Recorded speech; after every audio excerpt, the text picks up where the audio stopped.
Romanos, la revelación del justo. Era el año 57 después del resplandor de Cristo. La ciudad de Roma ardía de ambición, política y gloria imperial. Las legiones marchaban por los mármoles del imperio, los filósofos debatían en las plazas y los dioses falsos reclamaban tributos en cada esquina. Pero en medio de aquella metrópoli que no dormía, se había sembrado una semilla. Una carta estaba en camino. No era una carta cualquiera. Venía desde Corinto, dictada por un hombre de estatura común, pero con palabras tan potentes que hacían temblar a los sabios. Su nombre, Pablo, un apóstol por designio divino, marcado por la luz del resucitado, redimido de perseguidor a predicador. Mientras las velas ardían en la habitación donde dictaba, el escriba Tercio mojaba su pluma y escribía con reverencia. Pablo, siervo de Jesucristo, llamado a ser apóstol, apartado para el Evangelio de Dios. En ese momento, el mundo espiritual se estremeció. Porque esta carta no era solo tinta sobre papiro. Era una llama que encendería generaciones, una revelación que cambiaría la historia. Una declaración de guerra contra el pecado, la religiosidad vacía y el orgullo humano. En los barrios humildes de Roma, donde esclavos, viudas y extranjeros se reunían en casas con lámparas tenues y cánticos susurrados, alguien abriría aquel pergamino. Alguien leería en voz alta el mensaje que, siglos después, seguiría encendiendo corazones. Pero Pablo sabía que para llegar a la esperanza, debía primero enfrentar la verdad más cruda. El estado del ser humano lejos de Dios. Y así, con el peso de siglos de pecado sobre sus hombros, sus palabras se tornaron más firmes, más directas, más eternas. La ira de Dios se revela desde el cielo contra toda impiedad e injusticia de los hombres. Y justo cuando la habitación se quedaba en silencio, con esas palabras suspendidas en el aire como un juicio inminente, el lector en Roma tragó saliva. La sala era pequeña, con apenas una lámpara colgando del techo de madera. Unos niños jugaban en la esquina mientras los adultos escuchaban con ojos muy abiertos. Porque habiendo conocido a Dios, no le glorificaron como a Dios, ni le dieron gracias. La voz del lector temblaba, no por miedo a los soldados, sino por la carga de verdad que golpeaba sus oídos. En cada palabra de Pablo, se desmoronaban los altares del ego. No era solo una crítica al mundo pagano, era una sentencia universal, todos, sin excepción, habían fallado. Los rostros comenzaron a bajar la mirada. Algunos recordaron sus mentiras. Otros sus alianzas secretas con ídolos de placer y poder. Incluso los que se creían justos en sus obras se sintieron desnudos ante ese espejo divino. Pablo no escribía con ira, sino con el fuego del amor que advierte antes del juicio. Y prosiguió. Por lo cual Dios los entregó a pasiones vergonzosas. No era una renuncia de Dios, sino el resultado inevitable del rechazo constante. La humanidad no solo se había alejado de Dios, había elegido sus cadenas, disfrazándolas de libertad. Mientras el lector continuaba, se hizo un silencio solemne. La sala no era ya una casa romana. Era un tribunal. Cada alma presente sabía que estaba siendo confrontada por algo más alto, más puro, más justo. Y entonces vino el golpe final. Por cuanto todos pecaron, y están destituidos de la gloria de Dios. Todos. No solo los bárbaros.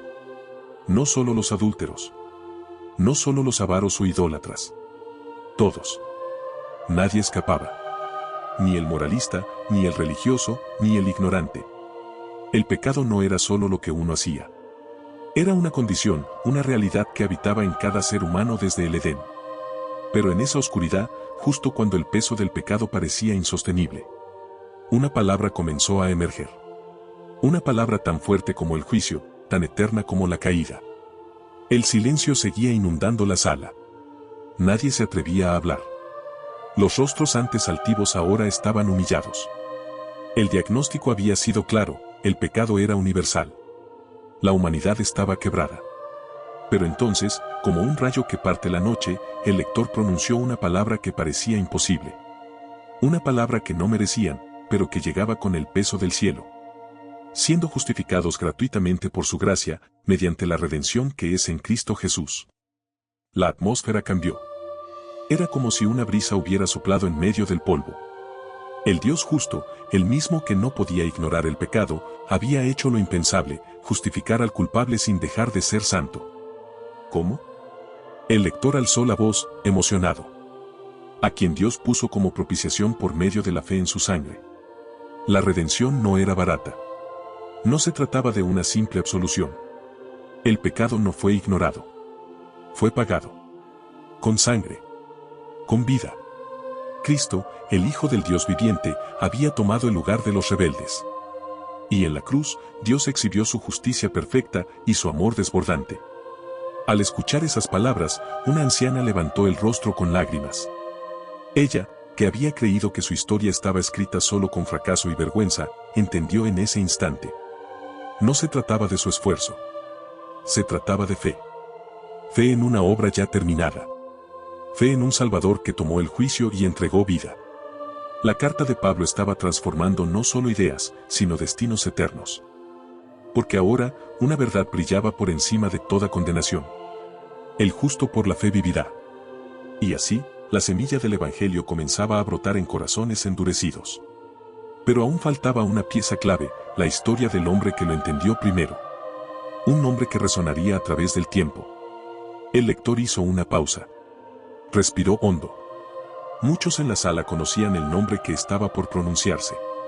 Un nombre que resonaba en los rollos antiguos, en las sinagogas, en las historias contadas por abuelos a sus nietos. ¿Qué, pues, diremos que halló Abraham, nuestro padre según la carne? Las cabezas se alzaron con atención. Abraham. El patriarca. El amigo de Dios. El que dejó su tierra sin saber a dónde iba, obedeciendo una voz invisible. El que esperó, año tras año, una promesa que parecía no cumplirse. Abraham creyó a Dios, y le fue contado por justicia. Ese era el secreto. No fue por obras. No por su obediencia perfecta, ni por cumplir reglas religiosas. Fue por fe. Una fe que se atrevió a creer en lo imposible. Dios le había dicho, serás padre de multitudes. Y Abraham respondió, amén, aunque su cuerpo y el de Sara estaban casi muertos. No se debilitó en la fe al considerar su cuerpo ya muerto, se fortaleció en fe, dando gloria a Dios. En Roma, los creyentes se miraban unos a otros. ¿Y si esa misma fe pudiera ser nuestra? ¿Y si no necesitábamos una herencia judía, ni una lista de méritos, ni una vida perfecta? Pablo lo dejaba claro. Y no solamente con respecto a él se escribió que le fue contada, sino también con respecto a nosotros, a quienes ha de ser contada, a los que creemos en aquel que levantó de los muertos a Jesús, Señor nuestro. Era una línea directa desde Abraham hasta ellos. Una promesa extendida por siglos, llegando como una carta sellada con sangre y amor. Y todo aquel que la recibiera con fe, sería llamado justo ante Dios. Pero la historia no se detenía en la fe de un solo hombre. Porque el Evangelio no era solo una entrada al reino. Era también una nueva forma de vivir. Cuando la última palabra sobre Abraham fue pronunciada, un suspiro colectivo llenó la sala. Pero no era alivio, era asombro. La fe no solo les abría la puerta al reino. Los conducía a un territorio donde el alma respiraba por primera vez. Justificados, pues, por la fe, tenemos paz para con Dios por medio de nuestro Señor Jesucristo. Paz. No una emoción pasajera, ni la ausencia de conflictos. Una reconciliación eterna con el Creador. El enemigo había sido desarmado. La deuda, cancelada. El abismo entre Dios y el hombre, sellado por la cruz. Los que antes temían la ira divina, ahora eran hijos. Los que cargaban culpas, ahora alzaban los ojos sin temor. El amor de Dios ha sido derramado en nuestros corazones por el Espíritu Santo que nos fue dado. Era un nuevo amanecer. Una vida no fundada en reglas externas, sino en una transformación interna. No por esfuerzo, sino por una persona, Cristo. Y justo cuando algunos pensaban que ese amor solo aplicaba a los momentos de alegría, Pablo los llevó más profundo. Porque Cristo, cuando aún éramos débiles, a su tiempo murió por los impíos. No murió por los valientes, ni por los santos, ni por los religiosos. Murió por los rotos. Por los enemigos. Por los que no lo buscaban. Mas Dios muestra su amor para con nosotros, en que siendo aún pecadores, Cristo murió por nosotros. La sala entera estaba en silencio otra vez. No por condenación, sino por adoración. Aquel amor era tan escandaloso, tan perfecto, tan puro, que solo podía venir de Dios. Y si Él había dado a su Hijo por ellos, ¿cómo no confiar en que ahora lo sostendría hasta el final? Pero incluso con esa paz gloriosa, una realidad se mantenía. El pecado no había desaparecido del mundo. Y pronto Pablo enfrentaría una pregunta que todos se hacían. Un joven de rostro inquieto levantó la mano en la sala. Si todo es por gracia, preguntó con sinceridad, ¿entonces ya no importa cómo vivamos? El lector asintió suavemente, como si hubiera esperado esa pregunta desde el primer versículo. La carta de Pablo lo había previsto. Y ahora venía la respuesta, poderosa, clara, inquebrantable. ¿Qué, pues, diremos? ¿Perseveraremos en el pecado para que la gracia abunde? En ninguna manera. Las palabras cayeron como un martillo sobre el mármol del pensamiento flojo. La gracia no era una excusa para pecar. Era la liberación del pecado. ¿Por qué los que hemos muerto al pecado, cómo viviremos aún en él? Pablo no hablaba de una mejora de vida. Hablaba de una nueva identidad. Cuando uno cree en Cristo, no solo recibe perdón. Muere con Él y resucita con Él. Nuestro viejo hombre fue crucificado juntamente con Él, para que el cuerpo del pecado sea destruido. Esa era la revolución silenciosa que el imperio no podía comprender. Mientras César creía gobernar cuerpos, Cristo transformaba almas. La esclavitud al pecado ya no era inevitable. Ahora el creyente tenía un nuevo amo, la justicia. Así también vosotros consideraos muertos al pecado, pero vivos para Dios en Cristo Jesús, Señor nuestro. Una mujer, que antes había servido en los templos paganos, cerró los ojos y dejó caer una lágrima. Ella había creído que siempre sería esclava de sus pasiones. Pero ahora entendía, su libertad no consistía en hacer lo que quería, sino en vivir como había sido creada para vivir. El pecado no se enseñoreará de vosotros, pues no estáis bajo la ley, sino bajo la gracia. Pero el corazón humano es hábil en autojustificarse. Y pronto otra pregunta se formó entre los oyentes. Si ya no estamos bajo la ley, ¿es la ley algo malo entonces? El lector guardó silencio unos segundos. Porque la respuesta no era sencilla. La ley tenía un papel, y estaba por revelarse. La habitación seguía en un silencio reverente. El lector tomó aire, pues sabía que lo que venía tocaría fibras sensibles. El mensaje ya no era solo una carta. Era una cirugía del alma. ¿Qué diremos, pues, la ley es pecado? En ninguna manera. Pero yo no conocí el pecado sino por la ley. La ley no era enemiga. Era un espejo divino. Un reflejo que mostraba lo que realmente éramos, no para condenarnos, sino para despertarnos. Porque sin la ley el pecado está muerto. Pero yo vivía sin la ley una vez, y venido el mandamiento, el pecado revivió y yo morí. Pablo hablaba como un hombre que conocía el peso del conocimiento. Había sido fariseo, celoso, defensor de la ley. Pero un día entendió. Cumplir normas no sana el alma. Solo la gracia de Dios puede hacer eso. Y entonces llegó el momento más íntimo, más humano, más desgarrador de la carta. Pablo abrió el velo y mostró la guerra interna. Porque lo que hago, no lo entiendo, pues no hago lo que quiero, sino lo que aborrezco, eso hago. Los rostros en Roma se endurecieron. No por orgullo, sino porque se vieron reflejados. ¿Quién no había vivido esa misma batalla? Querían amar, pero respondían con ira. Querían pureza, pero caían en lujuria. Querían paz, pero sembraban discordia. Querían servir, pero se escondían. Ahora ya no soy yo quien lo hace, sino el pecado que mora en mí. ¿Qué conflicto? Un alma redimida, atrapada en un cuerpo caído. Un espíritu vivificado, rodeado por una carne que clama por lo antiguo. Y en medio de esa guerra, brota un grito. No de desesperanza, sino de anhelo. Y miserable de mí, ¿quién me librará de este cuerpo de muerte? Una pausa. Un suspiro colectivo. Y entonces, como un rayo de gloria que atraviesa la tormenta. Gracias doy a Dios, por Jesucristo Señor nuestro. Sí, la lucha era real. Pero la victoria también. Y justo cuando parecía que todo era una batalla sin fin, Pablo pronunciaría una de las declaraciones más poderosas jamás escritas. El lector apenas podía contener la emoción. Todos en la sala esperaban la respuesta a la pregunta anterior. ¿Quién nos librará? Y entonces, como el trueno que rompe la noche, lo dijo en voz alta. Ahora, pues, ninguna condenación hay para los que están en Cristo Jesús. El silencio se convirtió en asombro. ¿Ninguna? ¿Ni por los pecados del pasado? ¿Ni por las luchas del presente? ¿Ni por las caídas del camino? Ninguna.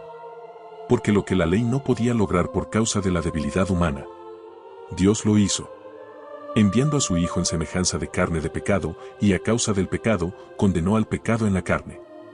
Cristo no solo murió por nosotros, murió como nosotros. Cargó nuestra carne, nuestras debilidades, nuestras tentaciones. Y venció. Donde todos cayeron, Él permaneció de pie. Y ahora, su victoria nos pertenece. Porque los que son guiados por el Espíritu de Dios, estos son hijos de Dios. Hijos. No esclavos. No prisioneros del pasado. No números en una estadística celestial. Hijos. Herederos. Coherederos con Cristo. Una niña en la sala, sentada junto a su madre, levantó la mirada. Ella no entendía todo lo que se decía, pero una palabra la hizo sonreír. Abba. Papá. Pues no habéis recibido el espíritu de esclavitud para estar otra vez en temor, sino el espíritu de adopción, por el cual clamamos, Abba, Padre. Y como si eso fuera poco, Pablo llevó la visión al extremo más elevado. Pues tengo por cierto que las aflicciones del tiempo presente no son comparables con la gloria venidera que en nosotros ha de manifestarse. Era el lenguaje de los mártires, de los perseguidos, de los que sufren, pero no ceden, porque saben que el dolor no tiene la última palabra. La gloria espera, y no es pequeña. Pero incluso cuando el dolor los hace gemir, no están solos. Y de igual manera el Espíritu nos ayuda en nuestra debilidad. El mismo Espíritu de Dios intercede por nosotros. No con palabras humanas, sino con gemidos profundos, que van directo al corazón del Padre. Y justo cuando los corazones ardían con esperanza, Pablo escribió una promesa que resonaría a través de los siglos. El lector levantó la mirada y su voz retumbó con fuerza y ternura. ¿Quién nos separará del amor de Cristo? Era una pregunta que nadie podía responder. Porque ese amor no conoce límites, ni fronteras, ni tiempos. Tribulación, o angustia, o persecución, o hambre, o desnudez, o peligro, o espada. Uno a uno, Pablo desfilaba las tormentas que podrían arrasar con todo, pero que jamás podrían con el amor de Dios. La sala estaba absorta. Cada palabra caía como una roca firme que sostenía sus almas. Pero en todas estas cosas somos más que vencedores por medio de aquel que nos amó. Era un grito de victoria que atravesaba siglos. Un llamado a levantarse aún cuando el mundo se derrumba. Porque estoy convencido de que ni la muerte, ni la vida, ni ángeles, ni principados, ni potestades, ni lo presente, ni lo porvenir, ni lo alto, ni lo profundo, ni ninguna otra cosa creada, podrá separarnos del amor de Dios, que es en Cristo Jesús Señor nuestro. Un murmullo de asombro recorrió la sala.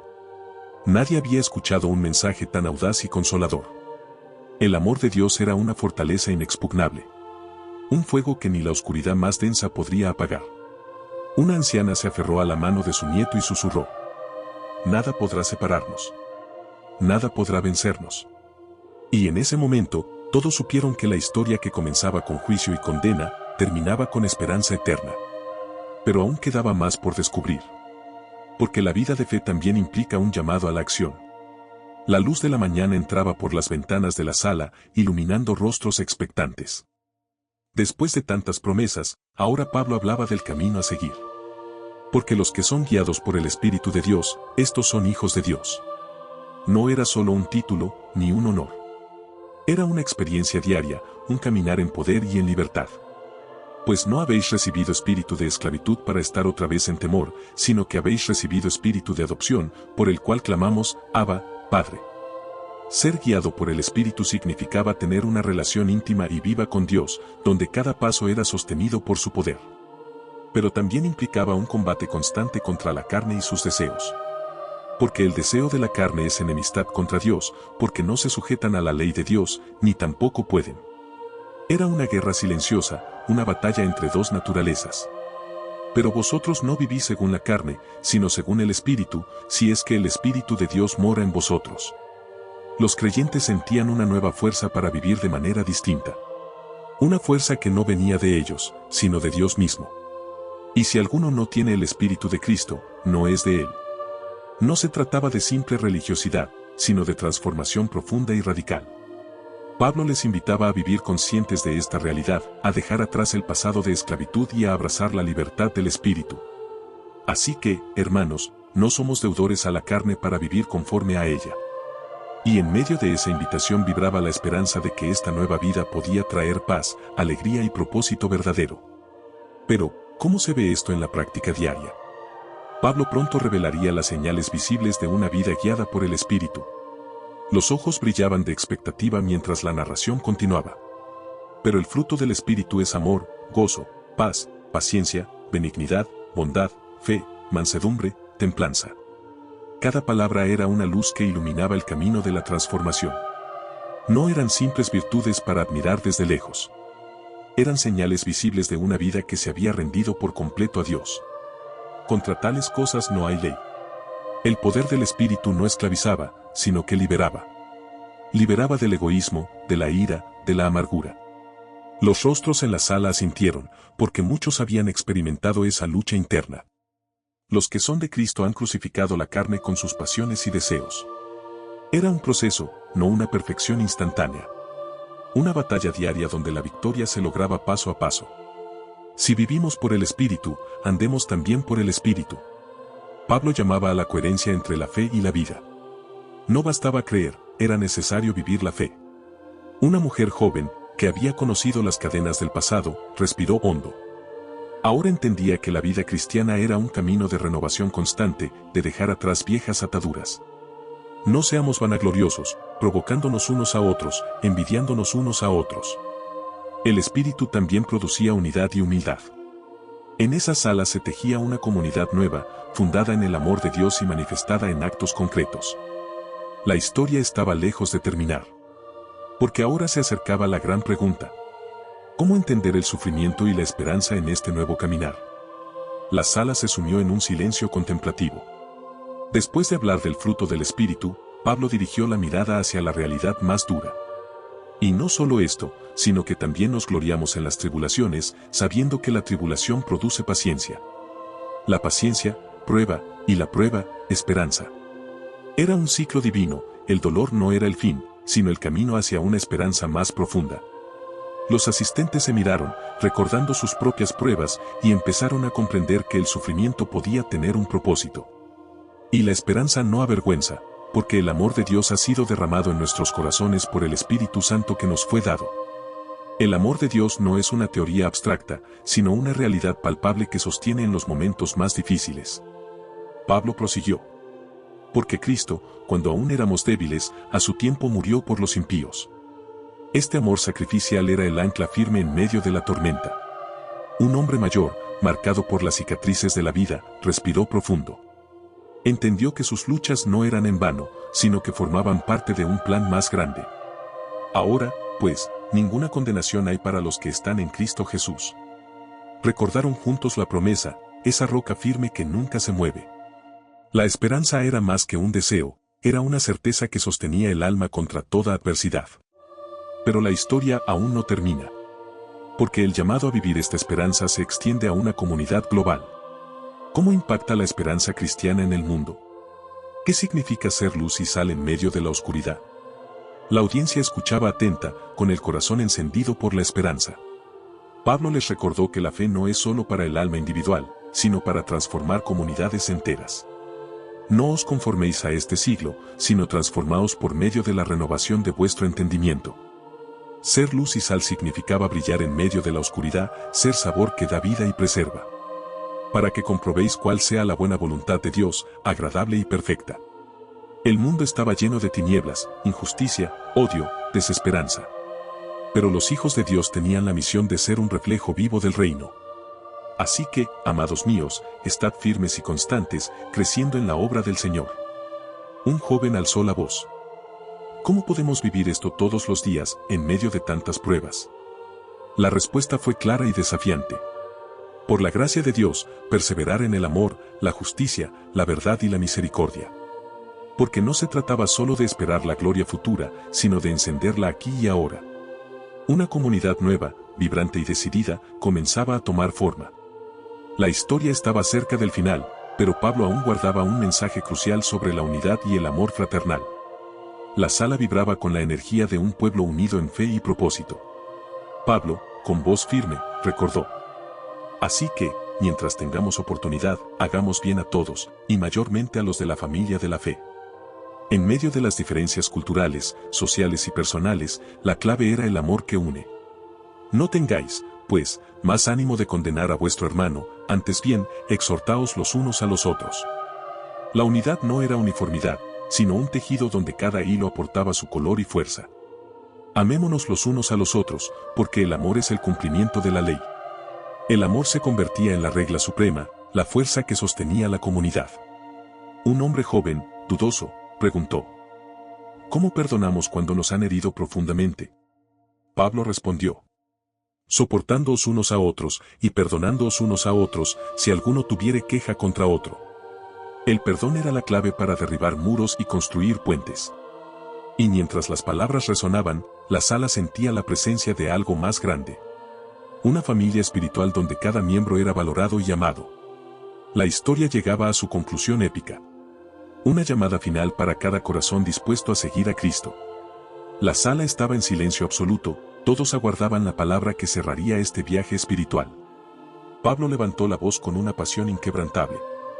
Así que, hermanos, os ruego por las misericordias de Dios, que presentéis vuestros cuerpos en sacrificio vivo, santo, agradable a Dios, que es vuestro culto racional. No era solo un llamado a creer, sino a entregar toda la vida. A vivir cada día con propósito, santidad y entrega total. No os conforméis a este mundo, sino transformaos por medio de la renovación de vuestra mente, para que comprobéis cuál sea la buena, agradable y perfecta voluntad de Dios. Era la invitación a un cambio radical, a ser agentes de transformación donde quiera que fueran. Porque en Cristo Jesús ni la circuncisión ni la incircuncisión tienen valor, sino la nueva creación. No importaban las diferencias externas, ni las etiquetas, ni las tradiciones. Lo que contaba era la transformación interior, la vida renovada en Cristo. Pablo terminó con una bendición que resonó como un eco eterno. Porque todo el que en él cree, no será defraudado. Los presentes se levantaron, no solo con entendimiento, sino con fuego en sus corazones. Habían descubierto el poder del Evangelio de Roma, un mensaje de gracia, justicia, amor y esperanza que trasciende toda frontera. El legado estaba claro. Vivir para Dios, amar al prójimo y ser luz en la oscuridad.